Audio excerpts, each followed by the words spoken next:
My name is Richard Nelson. I'm from Alaska, and I'm an anthropologist. I also work in radio, and I record natural sounds. You know, it's interesting.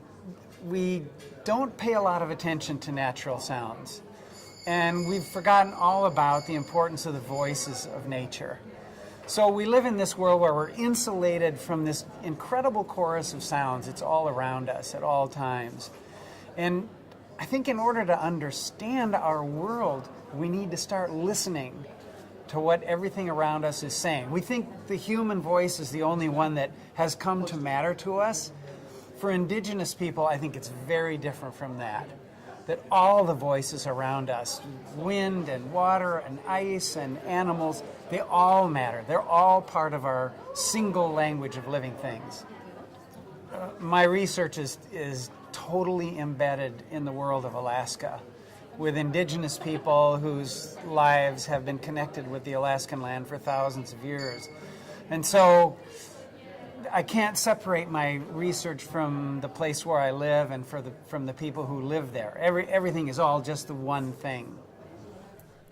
I'm hugely honored to be here, keeping company with all of you, and want to give a very big thank you to Ian and to Michelle and Nicole for all their work to make this amazing gathering possible. Also, thanks so much to Libby Robin, Tom Griffiths, to Mandy Martin and Guy Fitzharding, old friends who have so enriched my experience of Australia over the years. I have an obsessive infatuation with Australia, or maybe it's just places that begin and end with A. I'm from Alaska. It would be more likely the latter. Just Norwegians are simple, straightforward people. Sverker's not here, is he? Well, he's not Norwegian. He'd probably love that statement, actually. Are you Sverker? Good morning. Anyway, I want to acknowledge, of course, the traditional Garigal owners of this place, whose legacy, it seems to me, whose legacy to all of humankind is the beauty and richness of the Australian land itself. And I'm profoundly grateful to my Inupiaq Eskimo, Gwich'in, and Koyukon Indian teachers in Alaska for their instruction, their friendship, their patience, and their generosity over many years. It's already there. There is a God. For millions of years, the earth was basically, I'm terrified of saying this in front of Jan, was a silent planet. Except, of course, for the sounds of volcanoes and earthquakes and winds and water and ice. Today, we can get some suggestions of that silent world in places like the Arctic and the Antarctic, perhaps out here in the Simpson Desert where that photo was taken. And one example, I think, of perhaps the way the Earth sounded. God, it's tough coming from the far side of the cyber horizon. You feel like you're clawing your way up and you're never going to quite get there. One example, I think, is the many voices of ice, and you'll have to imagine it with the Simpson Desert up there. Here's ice in the spring in the Arctic.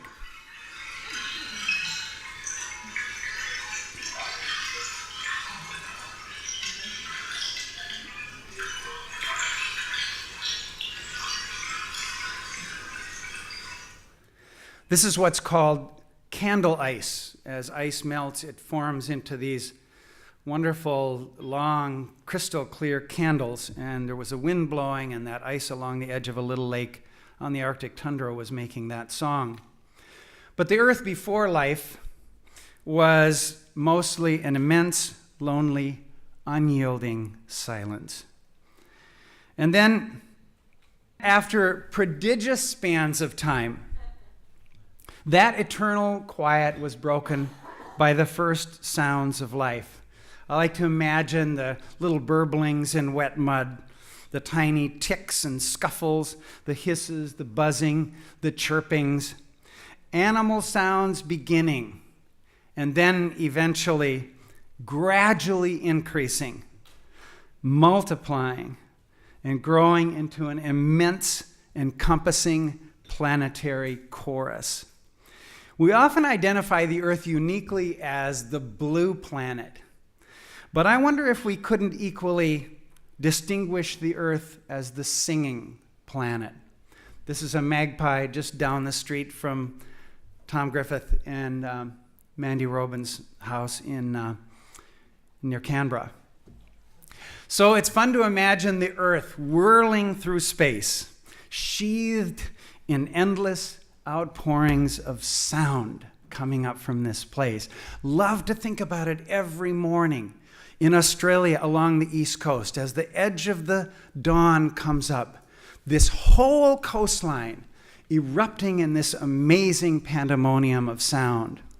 Every day, we can experience a drastically condensed version in this way of the Earth evolving from silence into song, as that quiet of night opens into a new sunrise. In Eastern Australia, you'd be familiar with the beginning, the very early, maybe it's the singing of crickets if it's been wet like this, then that painting sound of the yellow robins, often before dawn. Maybe if you're in the right spot, you'll hear a koala bellowing. The first time I heard it, it terrified me.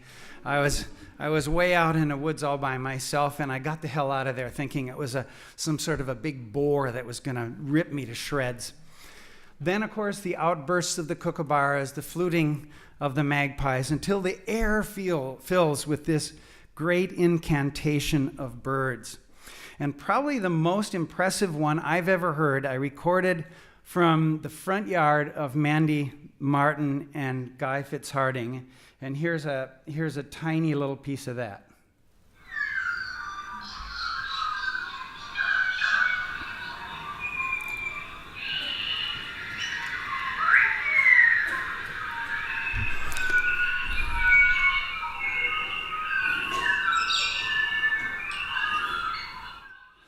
I tell you absolutely that, oh my goodness, there goes Yothu Yindi. Hang on.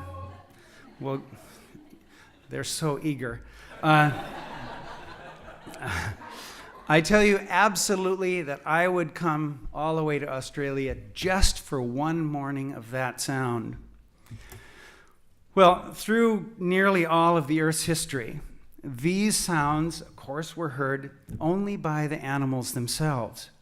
And then finally, just that long ago in geological time, the first little human voices would have drifted out across the African savanna, probably inconspicuous among the other animals at first. In fact, they would have been dwarfed by stuff like lions roaring and elephants bellowing, the cackling of hyenas, the noisy congregations of birds. The human voice mixed quietly into that, probably basically inaudibly. Imagine the hunters whispering among themselves, the women talking softly while they were gathering plants, tending children, people sitting around the fire, very quietly, a presence in that world.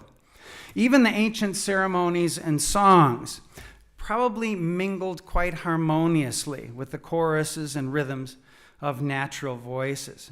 Most of those songs, it seems to me, from the old indigenous traditions seem to emerge from the living land itself, as we can still hear in some of the indigenous communities today. Okay, Yothu Yindi, you can come in now. This is one of my favorite traditional pieces from Yothu Yindi's Freedom album.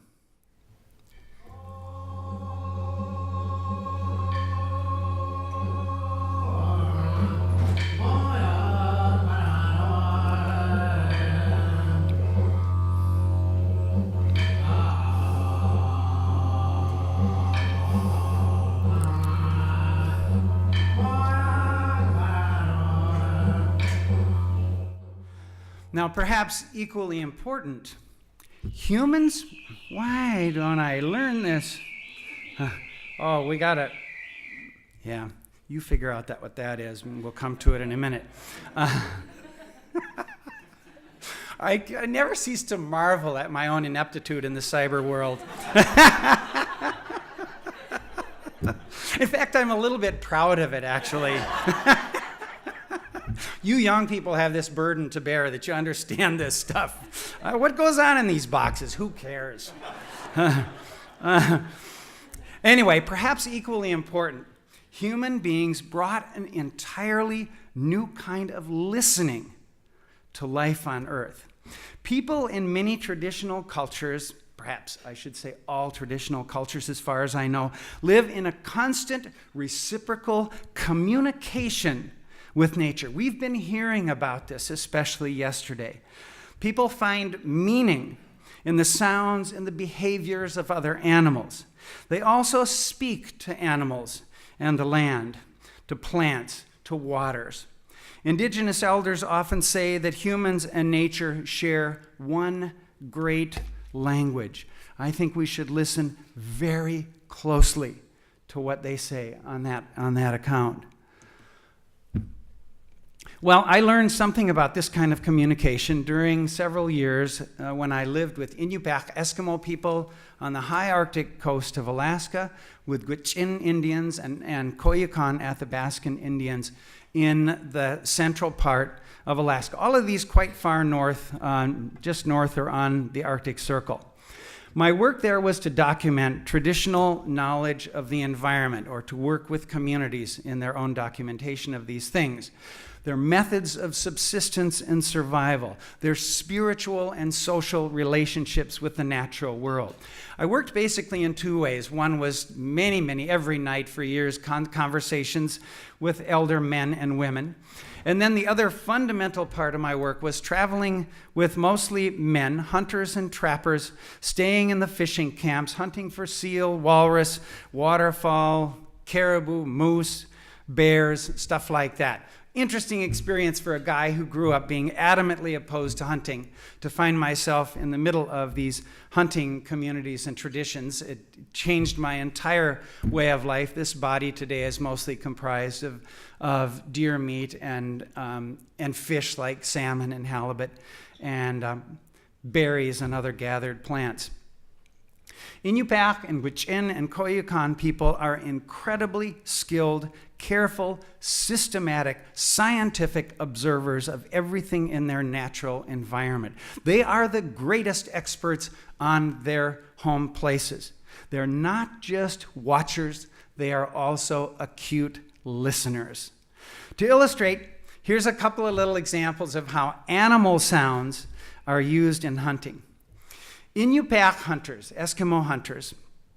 In Alaska, we use the word Eskimo because there are two families of Eskimo-speaking people: the Inupiaq, which means real people, and the Yupik, which also means real people. And and after you live with them, you believe this. Trust me on it. But you may know the word Inuit, which is simply the plural of human being in those languages. Inupiaq hunters live on the Arctic coast of Alaska, and in the summer they travel by boat out among the fractured ice floes. And one of the animals they search for is called the bearded seal. In English, it's called ugruk in the Inupiaq language. It's a very large animal. I'm not good with kilograms. It weighs about 800 pounds when fully grown. Big. One way to find ugruks is really fascinating. Drift silently in a skin-covered boat, put a paddle in the water, and put your ear to the wooden handle of that paddle, and listen for the voice of the diving seal that makes these voices deep underwater, transmitted through the wood. Let's see if we can hear that ugruk.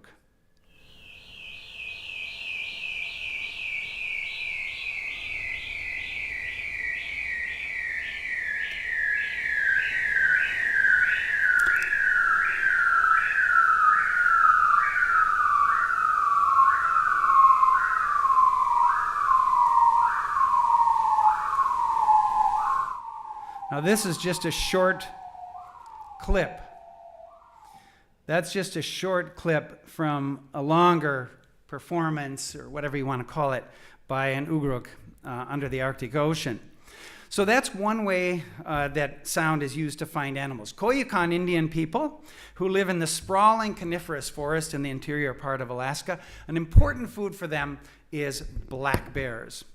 They often hunt black bears after the first snows cover the ground in the autumn or the early winter. Search widely for the hibernation dens, these tunnels about this big around that bears dig down into the ground, 3, 4, 5 meters long.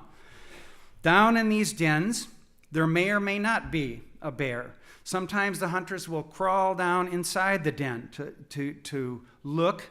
They'll poke down in there with a long stick or a pole and see if that hits something soft. If it's something that moves, they'll know there's a bear inside. Now, it's important to know, is this a young bear that's going to be afraid of you, or is it an older, much more dangerous bear that is not likely to be afraid of you?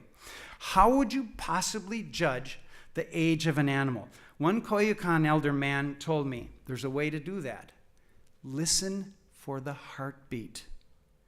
And he said, if you hear the pounding heart of the bear, it's a young one.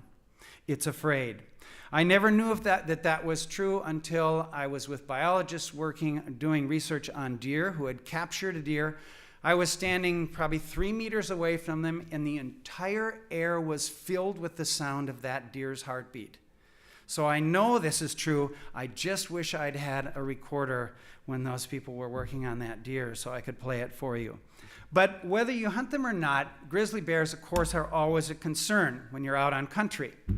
For Koyukon people,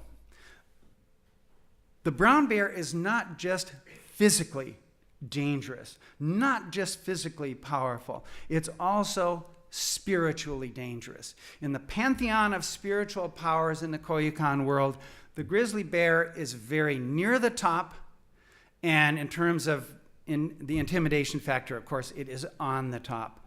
A Koyukon elder once told me, every hair on a brown bear's hide has a life of its own, meaning a spiritual power of its own. He said that's why the grizzly bear can't keep still, can't hold its temper. There's just too much power inside that animal.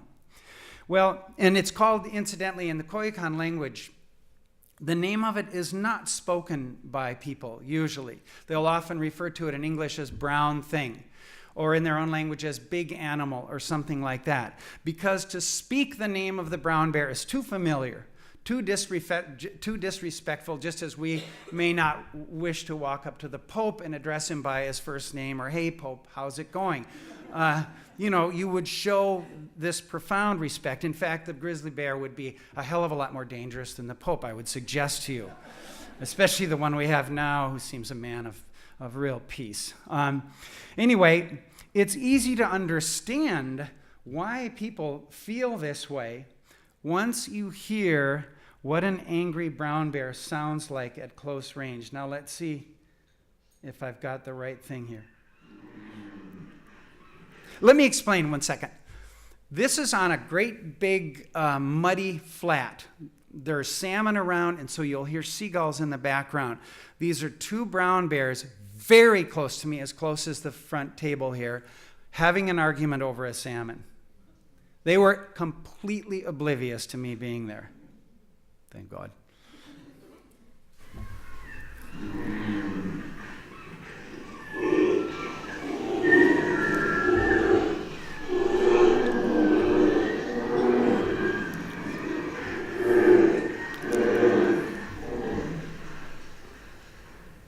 Well, that's a little sample of a much longer argument. There was no bloodshed. One bear eventually ended up stealing the salmon from the other one. Great unhappiness out there on the mud flats. This is one of the many reasons that Koyukon Indian people and their 11 other Athabascan groups in the interior of Alaska, why these people always listen carefully to and for animal voices. Let me give you I forgot we have a mother and cub brown bear just right there, and some classic Alaskan scenery for you. Let me give you a little sample in a minute of another bird. It's called a white-crowned sparrow, just a small bird, similar size to the feral English sparrows that live here in Australia. It's very small. It has white on the top of its head and a brown body. And that's relevant to the story that explains this. These stories are called Sidney in the Koyukon Indian language. Sidney means in a distant time it's said. It's like the Aboriginal word that was up here yesterday that somebody used that I won't attempt to replicate. But it explains how the world came to be as it is today. And one of those stories is about the bird that sings this little song. Sorry, that's a bit piercing. Let's hear it one more. We missed the front. Okay, I'm going to play that for you again in a minute. But let me explain. In the ancient time, a hunter was struggling through the soft, deep snow of spring, trying to get to a camp called Tsitiklat. And as he came to the crest of a hill and looked down, there in the valley was Tsitiklat. He was starving, he was weak, he began moving through the snow, fell and died. He was wearing a white headband made from dentalium shells. And when he died, he was transformed and flew up into the air with the white headband still showing in his feathers. And he sang this song, okay?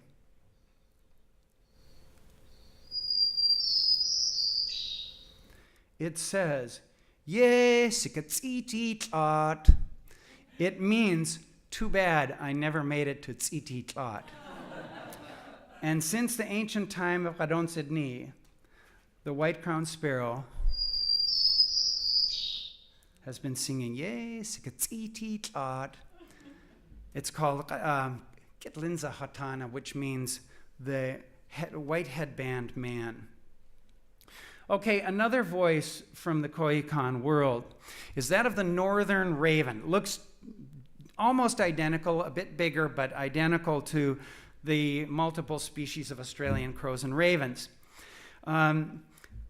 This bird is the creator of the world. Perhaps like the rainbow serpent. I'm very reluctant to say that because I don't understand that, of course. But these sacred Sidney stories explain that the raven created the world and recreated it and made it difficult for everybody. Humans were first made from stone, and they thought, oh, that's way too easy. They live forever, so he recreated us from clay so that we would die. The rivers flowed both ways, so people never had to paddle. They could go this way on one side of the river and that way on the other side of the river. Way too easy. Changed it so they only flow one direction. That's the raven, who's called Dotsan in the Koyukon language, or Tsikas, which means old grandfather. Highly intelligent, endlessly varied voice. Here's a bit of it.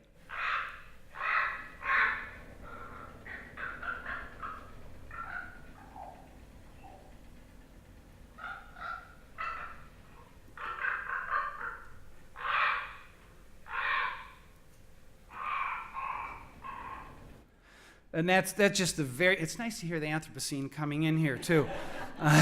We'll get to that in a minute. The raven has a benevolent spirit. It will help people. It'll protect people. One of its calls goes, caw, caw, and you could sort of hear that. It means animal, animal. If the raven does that, especially if it tips upside down in the skies, if it's dropping the meat out of its backpack, it's saying, animal, this way. And so you go in the direction that the raven tells you, and it's said that you're much more likely to find game. I use that method all the time where I live. So it does this, and it helps people to find game. Is this benevolence? Is this philanthropy? No, because the raven knows it will get what you leave for it. Raven is this combination of trickster and God. Amazing thing to think about is that when you hear the voice of the raven, in the Koyukon way of thinking, if I understand correctly, you are literally hearing the voice of God in your everyday life. Well, Koyukon people also have a great love for the beauty in the world, which is called nizun, beauty. It has many different words. Beauty in the natural world. And one of the greatest beauties is a bird called the common loon. Some of you may know what they look like. A big waterfowl with an exquisite black and white geometric plumage. This is one of North America's most beautiful and powerful voices. I dare to say this in a country that has the most exquisite bird voices anywhere. But here's our loon, singing on a lake in the Arctic, in the mountains, calling for its mate, and its mate will answer at the end.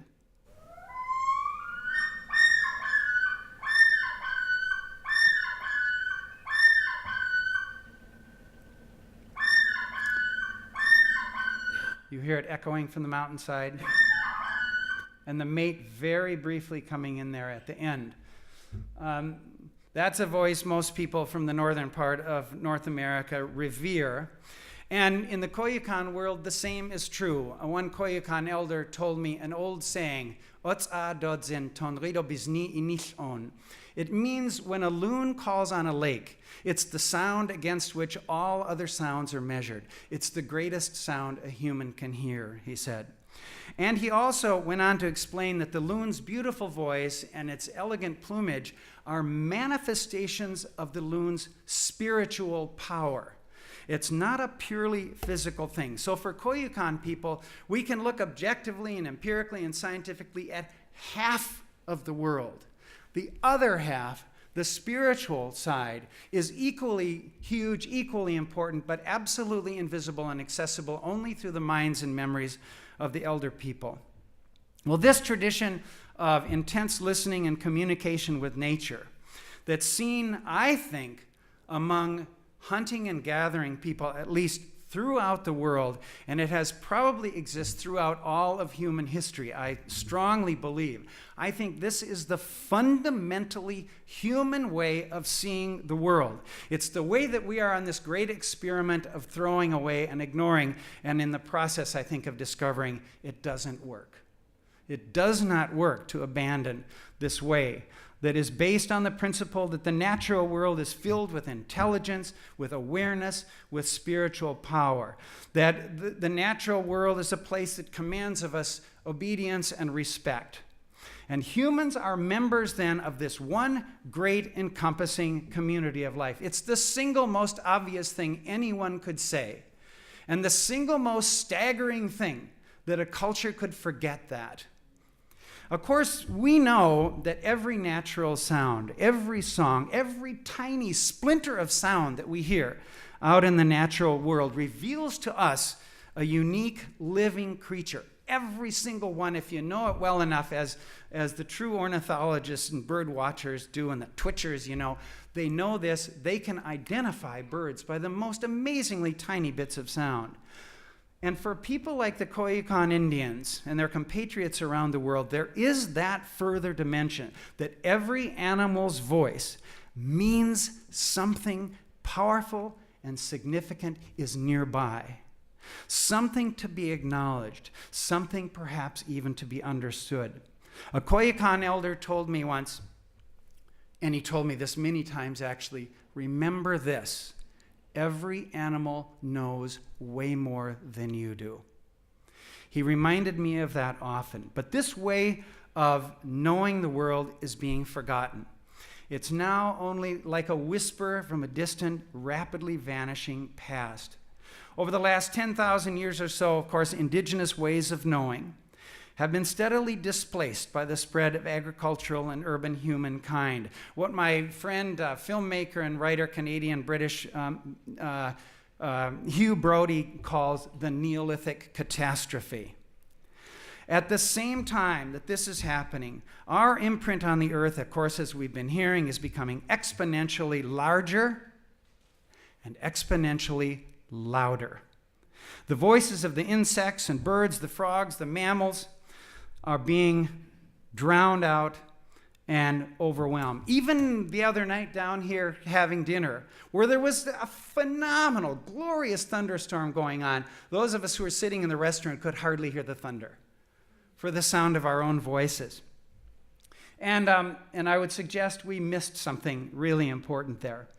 I have to put up my picture of that. To remind us, this process has reached its crescendo with the mechanized pandemonium of the industrial age. Imagine now the collective racket that's pouring up from the earth, which Jan points out. None of these sounds, they're the one thing I think you said, Jan, that's not fossilized. They may find our ballpoint pens, but they won't find the sounds of that demolition team going on across the way, or the birds. Imagine the collective racket that's now pouring up from the earth, the pounding and clattering, the grinding, the clang, the booming, the screeching, the rumbling, the reverberating. I've tried to catch a little bit of that, some of it just this past week.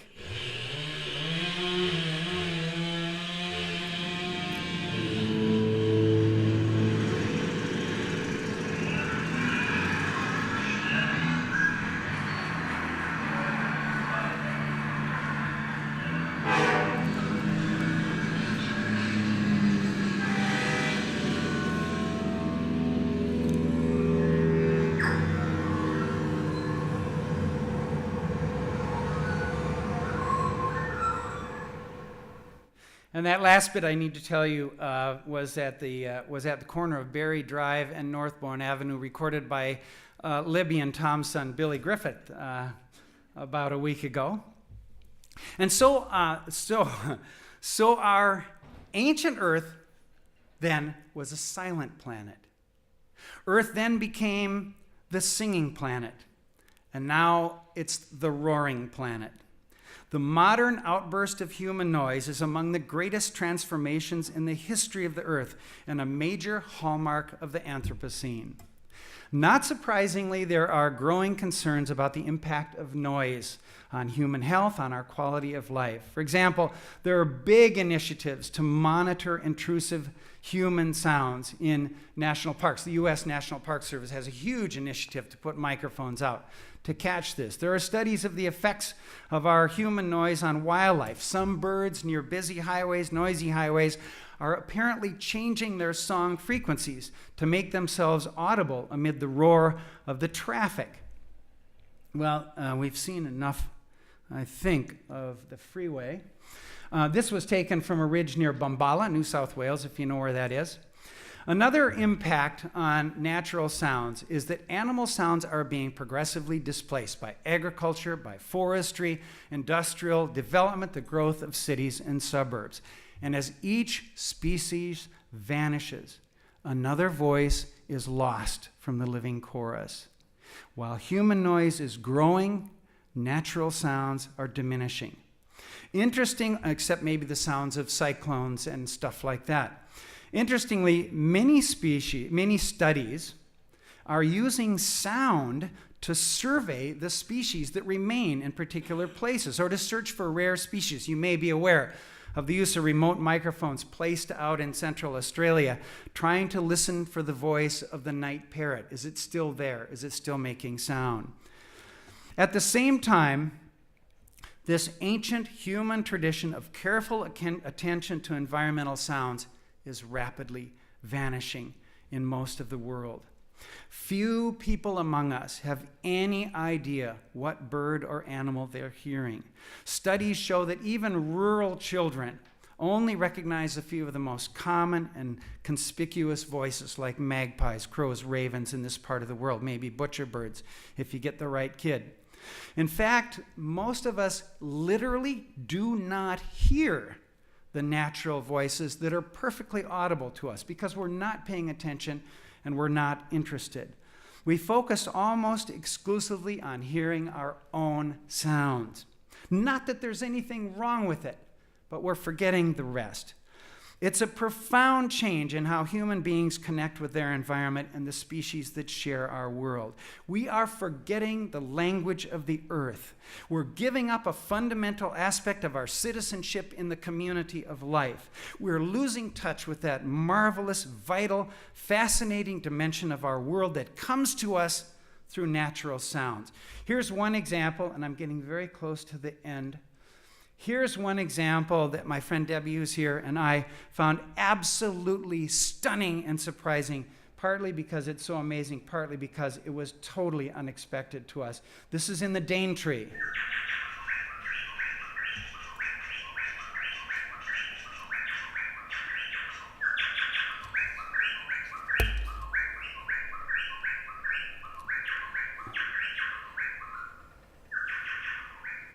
Part of a riff that goes on and on and on, a little brown bird that lives on the forest floor. Some of you may know it. We certainly didn't until we met it that way. Voices like this, if you ask me, are an absolute miracle. They have evolved over millions of years, and they sound unlike any other voices on our planet. Is it possible to fathom the magnitude of the loss if a voice like the sound of the chowchilla should vanish from the earth? We have inherited a vast legacy of sound bequeathed to us by ancestors far wiser than ourselves. For countless millennia, these voices have been wholly integrated into every day of the lives of people around the world in indigenous communities. And still today, every time we walk outdoors, we're stepping into that great chorus of life and weather, the whispering, murmuring, huffing, roaring, groaning, fluting, chanting voices that come to us completely free for everyone. All we have to do is listen. By ignoring these natural sounds and forgetting who makes them, we are creating a great loneliness for ourselves in the world. But we can learn again how to listen. I speak from experience on this one. Luckily, we're starting to do some things right by creating and maintaining ecological diversity on agricultural and pastoral lands in cities and suburbs, even in yards. We can all do it. And importantly, we're working to preserve the full diversity of wild environments and species. A key part of this, of course, is setting up protected areas, restoring natural landscapes, national parks, nature reserves.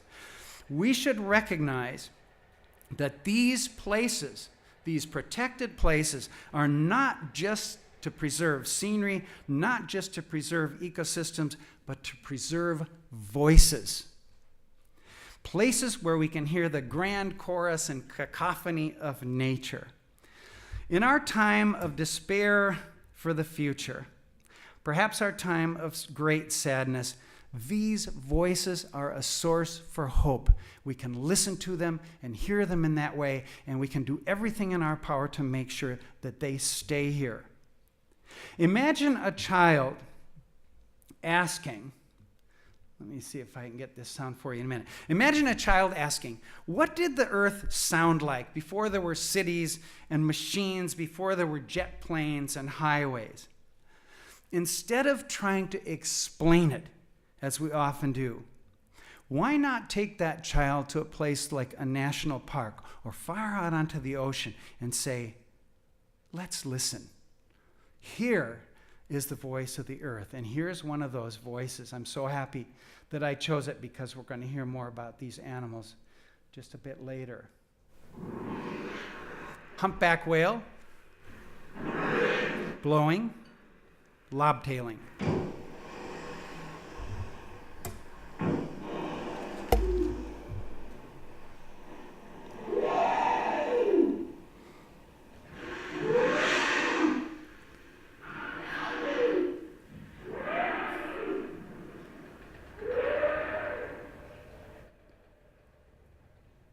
Recorded near my home in southeastern Alaska. In closing, I want to say this. There's beauty and mystery in every cranny of our world. All of nature is a community to which we ourselves belong. And all of us here together are the earth singing to itself. Thank you.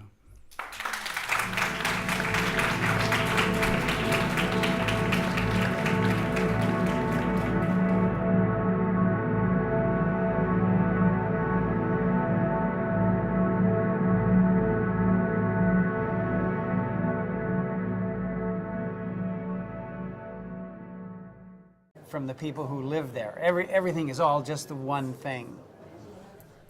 I'm hugely honored to be here, keeping company with all of you, and want to give a very big thank you to Ian and to Michelle and Nicole for all their work to make this amazing gathering possible.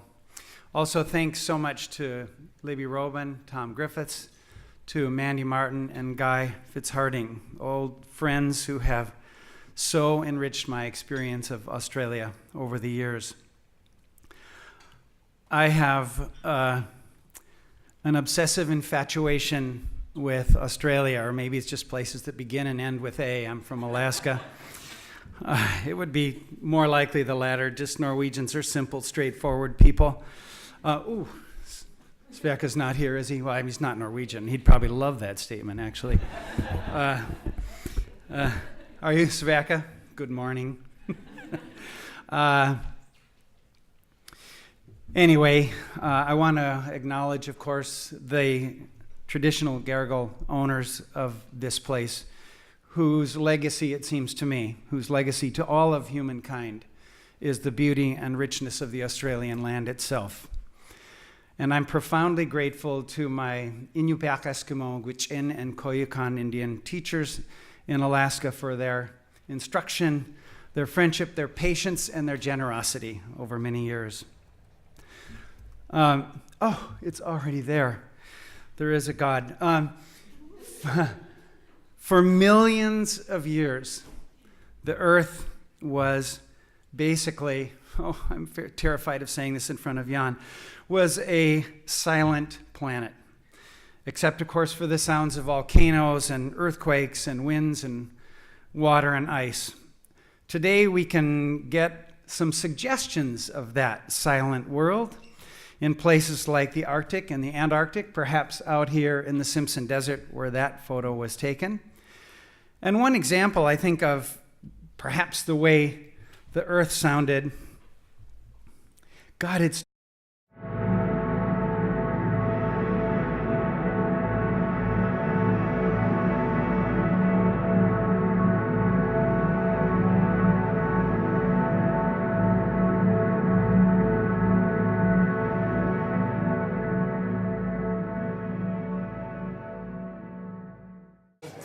My name is Richard Nelson. I'm from Alaska, and I'm an anthropologist. I also work in radio, and I record natural sounds. You know, it's interesting. We don't pay a lot of attention to natural sounds, and we've forgotten all about the importance of the voices of nature. So we live in this world where we're insulated from this incredible chorus of sounds. It's all around us at all times. And I think in order to understand our world, we need to start listening to what everything around us is saying. We think the human voice is the only one that has come to matter to us. For indigenous people, I think it's very different from that. That all the voices around us, wind and water and ice and animals, they all matter. They're all part of our single language of living things. My research is totally embedded in the world of Alaska, with indigenous people whose lives have been connected with the Alaskan land for thousands of years. And so I can't separate my research from the place where I live and for the